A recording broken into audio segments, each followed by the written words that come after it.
My name is Say. I live on campus. What is your plan for activities for people that live on campus? For everyone or The president. for the presidents? Okay. That's a good question. Well, first thing, I'm planning to do a lot of activities during campus, like around. I know that during the weekdays, it's you guys say it's boring.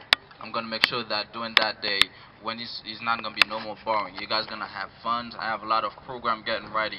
I have setting up 100 events for 1 month, where everybody will do that day and every week and every day. Thank you.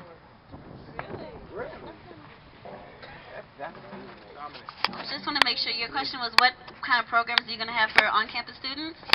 Okay, well, I've spoken with some people who are already in administration right now. One thing that I wanted to do was to have, or that the Keto talked about, was to have a black party. And I think that'd be a great way to start off to have like a welcome back weekend and have a block party during that time. As well as I've been talking to a lot of students, and since we do have a nice population from the DCPG area, we've talked about maybe having a go-go, and I would like to see if that be possible at one time, at some point. In addition, as Keisha talked about in her speech, getting having I guess a cabinet, a presidential cabinet of all the presidents on campus to see what students want from different organizations to be able to better represent all of them, so that we can create more funding, and just to make it easier, make the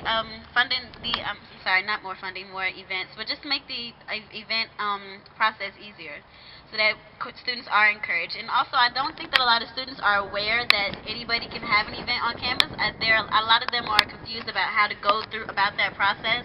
So I often have a lot of students ask me, how can they do stuff like that?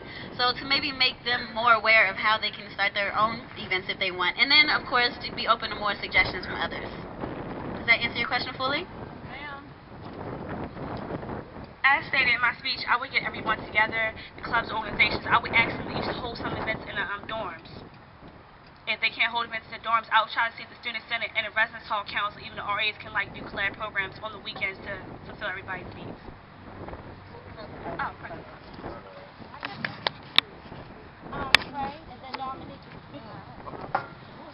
For the presidential candidates, there's a lot of, like I said, the cafeteria as far as health issues go. What will you do to work to ensure that there will be healthier choices for students, especially students who may be of the vegetarian group? I talk with the manager in the cafeteria about how we can get more of the veggie food and all other kind of food. Now, I agree with that because the cafeteria sometimes don't really have food that people need, and I believe that they should have more choice for the students to pick any kind of food they want, no matter what kind of people you. If you're vegetarian and all meat goes, I think I will do my best to talk with the advisors, like I believe JC Batten, who's in charge of that auxiliary service. I will also talk with him about that, and also on the Eagle Nest. The Eagle Nest will be open. It's not gonna close anymore. Thank you. On the close.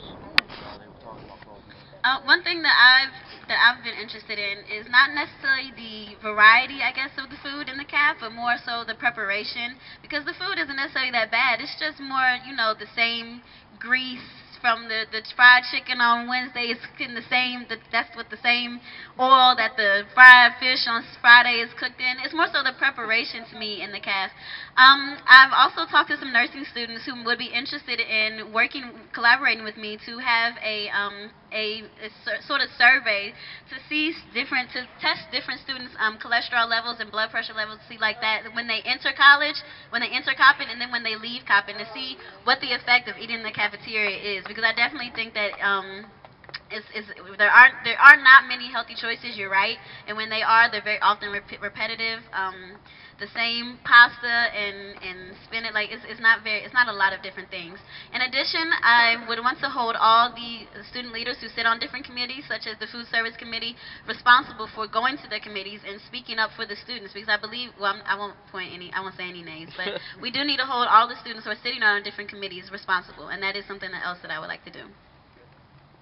So, I would actually have a meeting with Jesse Batten, Dr. Chambers, and the whole student body. Just get all residents hall and everyone just come in like we're having a meeting now and talk about the voice of concerns. I'm tired of surveys. There's nothing's getting done about it. So we have to bring Thompsons down here and let them know how food is getting preparation or how food is. It is. And with the surveys, in order for them to change it, we need surveys back. There has been a survey that was out last semester when they was doing the whole, when they was doing the whole redoing the contract. If we put our survey out, we need the students' feedback. So it does kind of go both ways. If we give you a feedback, we need your feedback. What you want? What do you think is healthy? Right. So I feel like a lot of the organizations here at Coppin State are ready to do something to Coppin and make a move and make a change, but there's a lack of funding coming to the organizations. How do you respond to that? Do you change that? Is that for everyone? Yeah. Okay. You know, I believe there's a lot of things you could do. You could do fundraising.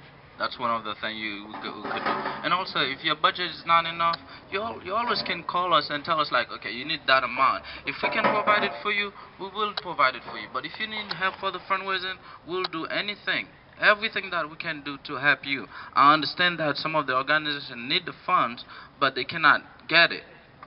But what I'm going to do, if I'm the president, I'm going to make sure that you get everything you want to make sure that the campus is, that you do your program the way that you want it to.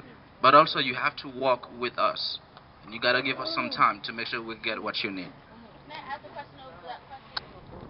Can they answer first and then you? Yeah. Okay, just make sure you remember. Yeah, I remember. Okay, I have 3 answers to that. Number 1, I think that organizations need to hold their senators accountable. Each senator knows how to petition for funds if they went to the Senate retreat at the beginning of the school year. However, I sit on the funding petition committee right now, and I think that at most we may have had 6 funding petitions for the school year. We haven't had a lot of organizations ask for money because I don't think the senators are telling the organizations and helping them take full advantage of all the money that the Senate has available for them. In addition, if you register on time, your organization registers on time, you automatically get $100 when you register for the school year. I don't think that all organizations are aware of that either. And also, I believe that we were currently working to get more funding for the Senate. I'm not sure where that is right now because there were some issues with that. But we are hoping next year to have more money in the student government budget so that we will be able to host more programs and we will be able to fund more events for different organizations. Just to piggyback off what Lauren said, yes, you do have a senator that they get a monthly report, they get the treasury report, so they should all know what's in the budget. For this year, I think for the first time, we actually used our projected grants, and I think our projected grants was like $15,000. And it was actually used for the first time in so long. So you really have to hold your senator responsible. And when we do become an SGA, our budget will be like 10 times as bigger, so we'll be able to hand out more money. But this year, we did have a $15,000 budget, and it was used. I think the other presidential candidates basically have said it. You have to petition for funds. You can't expect somebody to give it to you. If you want it, you have to work for it. So fundraising, it's different little things that you can do on campus to raise that money.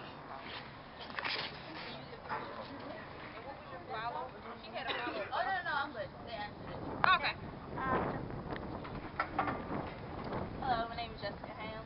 I know some of the candidates have already touched on building bridges between faculty and students and such, but what do you feel about, how do you plan to go about building bridges amongst other schools to put Coppin's name out there as well as build other relationships with people around the area?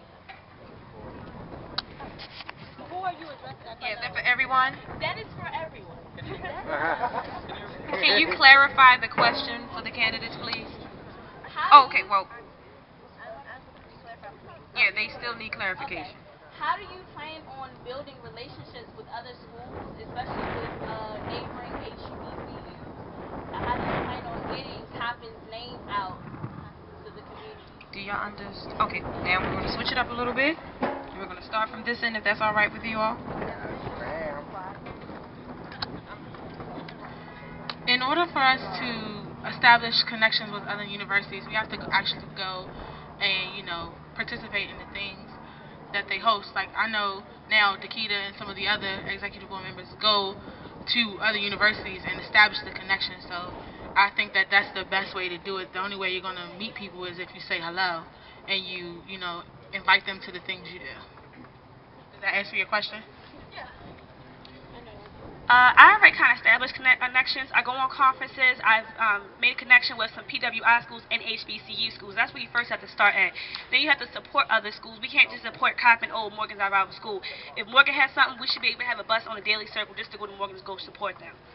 So not only support other HBCUs, but we need to support schools that's down the street and around the corner from us. So I've already done that, going to conferences around the summertime and establish connections. And hopefully, if I'm elected, start programs with them.